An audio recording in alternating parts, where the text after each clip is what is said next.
नमस्कार दोस्तों, आपका फिर से स्वागत है फॉरेक्स गुरु जी इस यूट्यूब चैनल पर। और आज की जो है बहुत बड़ी अपडेट है। अगर आप फॉरेक्स में ट्रेडिंग करते हो तो आपको पता है डिपॉजिट विड्रॉल के लिए आप यूएसडीटी या किसी अन्य क्रिप्टो करेंसी के माध्यम से ट्रांजैक्शन करते हो। और इंडिया में से अगर आप बाइनेंस से यूज़ करते हो या यूएसडीटी से ट्रेड करते हो तो आपको पता है इंडिया में सबसे बड़ा यूज़ होने वाला जो भी एक्सचेंज है वो बाइनेंस है। और बाइनेंस का इंडिया में बहुत बड़ा बेस है। तो इस बाइनेंस को लेकर जो है बहुत बड़ी अपडेट है। जैसे कि पिछले 2-3 दिन में जो है ये बताया गया था कि इंडियन गवर्नमेंट ने जो है आरबीआई ने एक नोटिफिकेशन जारी किया था। उसमें बाइनेंस समेत बाकी के कुछ 8 या 9 क्रिप्टो एक्सचेंज है उसको बैन करने की बात की गई थी। और उनके यूआरएल जो है बैन करने के बारे में जानकारी दी गई थी। वो जो है क्यों बैन करने वाले हैं इसकी भी रीज़न उन्होंने दिया है। और ये सच में बैन होगा या नहीं इसके बारे में जो है मैं आपको डिटेल में बताऊंगा। जैसे कि आप देख सकते हैं यहाँ पर एक न्यूज़ है। और इस न्यूज़ में बताया गया है कि बाइनेंस समेत आपको अदर 9 क्रिप्टो एक्सचेंज के बारे में जो है यहाँ पर देखने को मिलेगी जानकारी कि ये इसके यूआरएल जो है बैन होने वाले हैं। और इसके बारे में एक लिस्ट भी जारी हुई है। और देख सकते हैं यहाँ पर पूरी न्यूज़ है। अब हम इस सारी न्यूज़ की ज़्यादा डिटेल में जाते ना हुए ये एकदम आसानी से ये जानेंगे कि क्या बाइनेंस हमेशा के लिए बंद होने वाला है। तो दोस्तों देख लीजिए, बिल्कुल ऐसा नहीं है कि बाइनेंस हमेशा के लिए अब बंद हो सकता है। क्योंकि बाइनेंस इंडिया में बहुत बड़ा है। और बाइनेंस को जो भी लोग यूज़ करते हैं, इंडिया का बहुत बड़ा बेस है। वो सारी लोगों की इन्फॉर्मेशन जो है बाइनेंस के पास है। गवर्नमेंट का सिर्फ इतना कहना है कि आपके प्लेटफॉर्म के माध्यम से जो भी लोग विड्रॉल डिपॉजिट ट्रांजैक्शन करते हैं उनकी जानकारी जो है वो बाइनेंस गवर्नमेंट को दे दे। उससे क्या होगा कि गवर्नमेंट जो है उन लोगों पर टैक्स लगाएगा। तो वो जानकारी देने के लिए जो है एग्री होने के लिए बाइनेंस को गवर्नमेंट ने कुछ टाइम दिया है। अगर ये बाइनेंस कुछ टर्म कंडीशंस गवर्नमेंट की नहीं एक्सेप्ट करता है तो गवर्नमेंट क्या कर सकता है, बाइनेंस का यूआरएल जो है इंडिया में बैन कर सकता है। ना कि बाइनेंस को बैन कर सकता है, बाइनेंस का यूआरएल बैन कर सकता है। और आपको तो पता है कि इंडिया में अगर यूआरएल बैन होता है तो आप किस तरह से जो है उस वेबसाइट को या उस एप्लीकेशन को एक्सेस कर सकते हैं। बहुत सारे प्रकार है जैसे कि वीपीएन वगैरह वगैरह, ये बहुत चीज़ें जो है मार्केट में है जिसके माध्यम से जो भी वेबसाइट इंडिया में बैन है वो आप इजीली यूज़ कर सकते हो। लेकिन इस न्यूज़ के बाद जब ये न्यूज़ आई तो मार्केट में बहुत बड़ा बवाल हुआ। और लोग जो है बहुत सारे पैनिक हुए। कुछ लोग जो है विड्रॉल लेने लगे, अपनी जो भी यूएसडीटी है दूसरे क्रिप्टो एक्सचेंज में शिफ्ट करने लगे। इसकी वजह से जो है यूएसडीटी का 2-3 दिन में कुछ रेट भी कम हो गया था। तो आपको डिटेल में बताऊंगा कि इमीडिएटली जो है बाइनेंस कभी भी बंद नहीं होगा। गवर्नमेंट ने सिर्फ उनको वार्निंग दी है और कुछ शर्तें जो है एक्सेप्ट करने के लिए बोला है। बाइनेंस ये एक्सेप्ट करेगा शर्तें, क्योंकि इंडिया सबसे बड़ा यूज़र बेस है बाइनेंस का।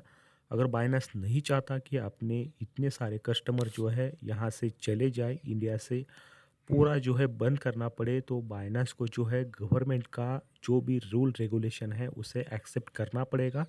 और बाइनेंस वो एक्सेप्ट करेगा। उन गवर्नमेंट और बाइनेंस के बीच में जो है बातें भी चल रही होगी। तब तक के लिए जो है कोई भी डरने की बात नहीं है। सिर्फ इतना सूझा हो कि आप अगर आपका बाइनेंस पर यूएसडीटी है तो आप एक तो डिपॉजिट कहीं और कर लीजिए या फिर जो है उसे विड्रॉल कर लीजिए। क्योंकि आगे जाकर ये क्रिप्टो मार्केट है, कुछ भी हो सकता है।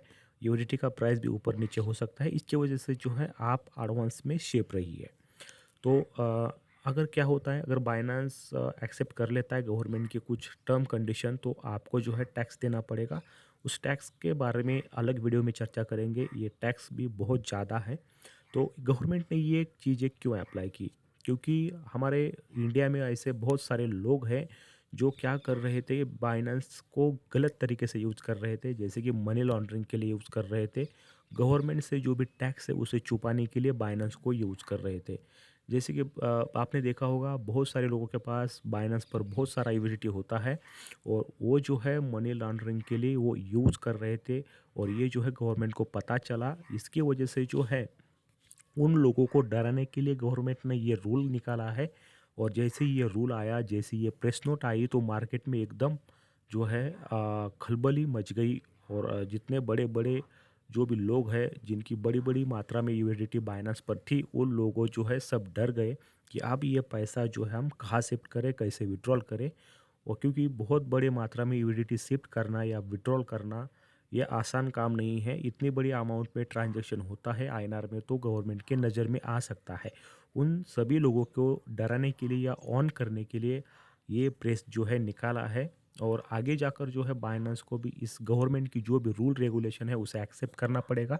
तभी जाकर जो है आप बाइनेंस पर जो है ट्रेड कर सकते हो, या फिर जो है बाइनेंस के माध्यम से पी टू पी ट्रेडिंग भी कर सकते हो।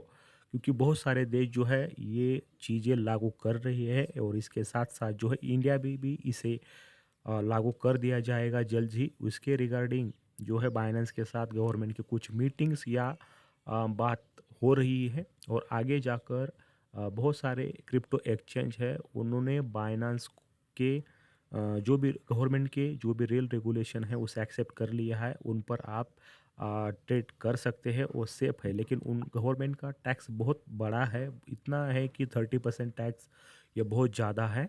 और अगर ये टैक्स बाइनेंस पर लागू करता है तो फॉरेक्स ट्रेडिंग करना किसी के लिए भी आसान नहीं होगा। क्योंकि अगर आप $100 का प्रॉफिट लेते हो तो $30 उसमें से गवर्नमेंट को देना, ये बिल्कुल भी जायज़ नहीं है। इससे अच्छा है कि हम फॉरेक्स ट्रेडिंग ही छोड़ दें। तो हो सकता है कि इन दोनों के बीच में बातचीत चल रही है और कुछ मसला निकले, और उसके रिगार्डिंग ही बाइनेंस पर कुछ एक्शन लिया जाएगा। तब तक के लिए बाइनेंस एकदम भी सेफ है। और जल्द ही बाइनेंस पर कुछ रूल रेगुलेशन के साथ आपको नई चीज़ें देखने को मिलेगी।